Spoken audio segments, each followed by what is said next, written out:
प्रत्याशी को अपना सेहरा बनाती है और किस पार्टी के प्रत्याशी को अपना टिकट देती है। अब उनसे जानने की कोशिश करते हैं कि इस बार अगर सचिन पायलट के खेमे से आपको टिकट मिलता है तो कपासन में किस तरह की चुनावी सरगर्मियां तेज करेंगे और किस तरह लोगों को लुभाने का प्रयास करेंगे। और जिस तरह 10-15 साल से अर्जुन लाल जिनगर एक ही एमएलए छत्रराज बीजेपी का चल रहा है, परंतु वहाँ बेरोजगारी को लेकर सबसे बड़ा मुद्दा रहेगा, जिसमें बेरोजगार पड़े हुए नौजवान इधर से उधर घूम रहे हैं। और सबसे बड़ी किसानों की समस्या पानी की, जिस मामले को लेकर हम आनंदी राम जी से चर्चा करते हैं। अगर इनको टिकट मिलता है और अगर ये जीत कर विधानसभा में जाते हैं, इनकी प्राथमिकता क्या रहेगी, हम जानने की कोशिश करते हैं। चैनल के माध्यम से आपको बहुत बहुत शुभकामनाएं। धन्यवाद।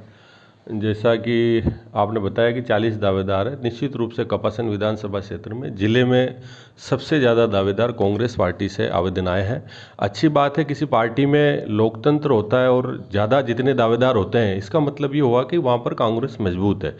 निश्चित रूप से कपासन विधानसभा क्षेत्र कांग्रेस का गढ़ रहा है, कांग्रेस वहाँ पर काफ़ी मजबूत है, कार्यकर्ताओं में बहुत उत्साह है और हर आदमी को अपना अधिकार है, वो टिकट मांग सकता है। लेकिन अंततः सर्वे के आधार पर, कार्यकर्ताओं के जो लिए गए फीडबैक के आधार पर पार्टी हाईकमान जिसको भी टिकट देता है, सभी कार्यकर्ता और नेता उसको जिताने के लिए काम करते हैं। इस बार भी पार्टी जिसको भी टिकट देगी तो हम सब मिलकर उसको जिताने का काम करेंगे। जैसा कि आपने कहा कि मुझे टिकट मिलता है तो मेरी प्राथमिकताएं क्या रहेगी, तो निश्चित रूप से पिछले 2018 के चुनाव में भी मैं कांग्रेस पार्टी से प्रत्याशी था। काफ़ी कम मार्जिन 7,000 वोटों से मैं हार गया था। उसके बावजूद भी मैंने 5 साल जनता के बीच में रहा, कार्यकर्ताओं के बीच में रहा, जनता के सुख दुख में हमेशा भागीदार बना और जितना मुझसे बन सका, रात से जितना लोगों को फ़ायदा दिला सका, उनके व्यक्तिगत काम कर सका, मैंने वो पूरी ताकत के साथ किए हैं। और निश्चित रूप से आपने बताया है कि पिछले 15 सालों से अर्जुन लाल जी जिनगर विधायक हैं और विधायक होने के बावजूद भी इनका राज भी रहा है, सेंटर में भी राज रहा है। ये जब विधायक थे राजस्थान में भी राज रहा है भाजपा का।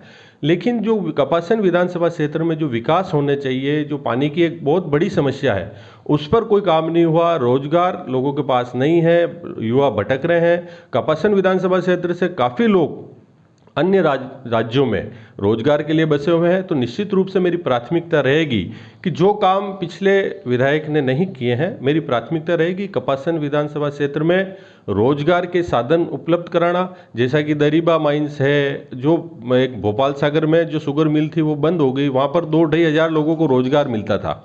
उसके अलावा एक जिंक का प्लांट, खाद फैक्ट्री का पांडोली के पास प्रस्तावित हुआ था, लेकिन राजनीतिक कमजोरी की वजह से वो प्लांट वहाँ नहीं लग पाया। तो मेरी प्राथमिकता रहेगी कि युवाओं को रोजगार देने के लिए वहाँ पर कोई बड़े उद्योग धंधे लगें।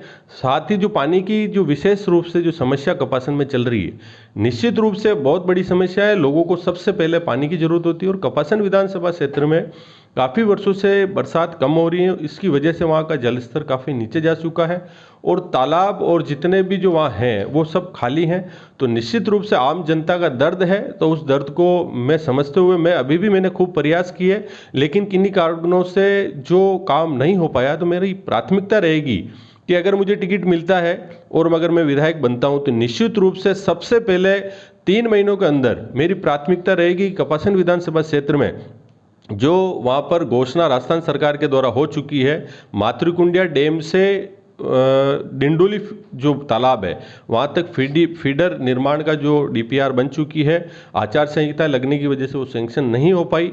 तो मेरी प्राथमिकता रहेगी कि आने वाले चुनाव के बाद में अगर मैं विधायक बनता हूँ तो सबसे पहला काम मेरा मातृकुंडिया डैम से डिंडोली फीडर बनवाना और उसके बाद डिंडोली से जो कपासन विधानसभा क्षेत्र के कम से कम 70 से 80 गाँवों में वहाँ तालाब का पानी पहुँच सकता है। तो मेरी प्राथमिकता रहेगी कि उन गाँवों तक मैं पानी पहुँचाऊँ।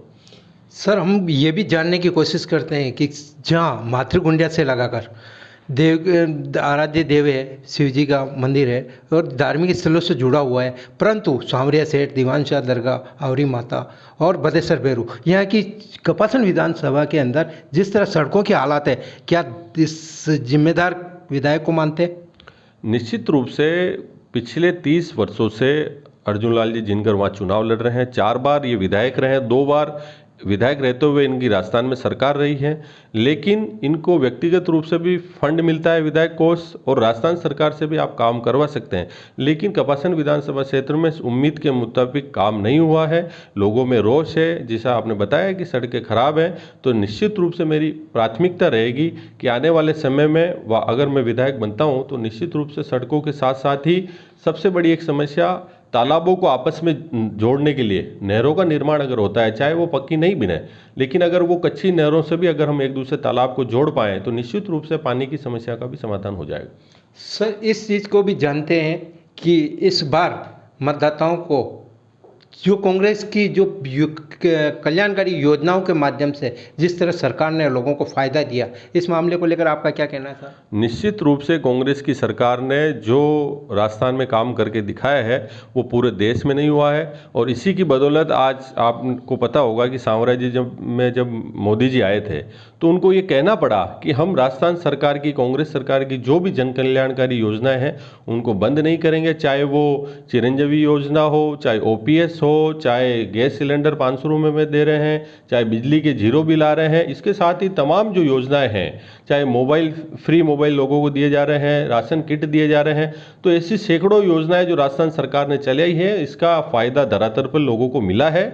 और निश्चित रूप से आम जनता ये चाहती है कि इस बार वापस कांग्रेस की सरकार रिपीट होगी।